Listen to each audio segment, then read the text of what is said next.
ভোর হতেই হানা পুলিশের। একেবারে জামাল উদ্দিনকে সঙ্গে নিয়ে সোনারপুরে তার প্রাসাদোপম বাড়িতে ঢুকে পড়ে পুলিশ। সার্চ করা হয় পুরো বাড়ি। এই তল্লাশির সময় খোঁজ মেলে সুড়ঙ্গ ঘরে। কয়েক বছর আগেও যে ছিল একেবারে সাধারণ মানুষ, তার বাড়িতে হঠাৎ গুপ্ত কুঠুরি কেন? সন্দেহ হয় পুলিশের। ওই গুপ্ত ঘর ভেঙে বেশ কিছু নথি উদ্ধার করেছে পুলিশ। জামালের দাবি ওটা ওয়াটার রিজার্ভার। কিন্তু এত বড় জলের ট্যাঙ্ক কোন উদ্দেশ্যে তৈরি হয়েছে? জলের ট্যাঙ্কে একটুও জল ছিল না কেন? অনেক কিছুই যে ভাবাচ্ছে পুলিশকে।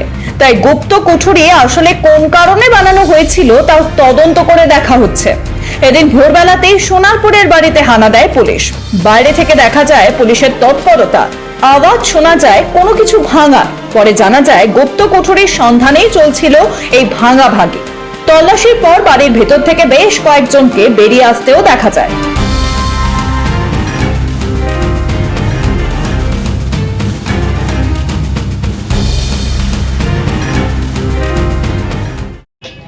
ওই সাক্ষী হিসেবে ডেকেছিল।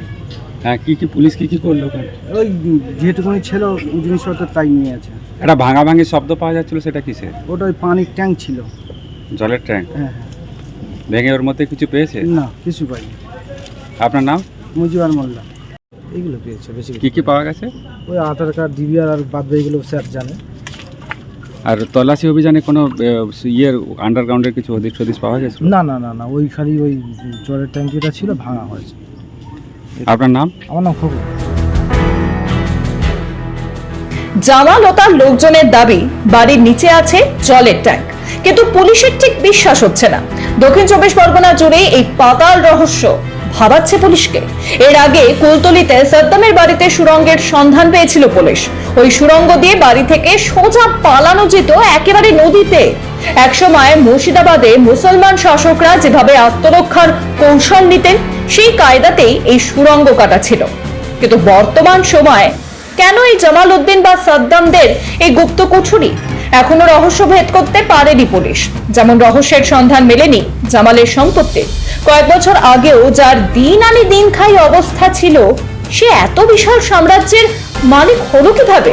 এর মধ্যেই দেখা গেছে কিভাবে তার বাড়ির সুইমিং পুলে কচ্ছপ পোষা হয়েছে। বাড়ির চত্বরে দেখা গেছে মাঠের মধ্যে ঘুরে বেড়াচ্ছে পোষা ঘোড়া। সেই ঘোড়া সামলানোর জন্য একটি আমার লোকও রাখা হয়েছে। সব মিলিয়ে জামাল রহস্য বাড়ছে বই কমছে না। স্থানীয় মানুষের অভিযোগ, তৃণমূল আমলে এই জামাল বা সাদ্দামরা যেন আলাদা সাম্রাজ্য তৈরি করে রেখেছিল। তাদের পোষা লোক থাকতো।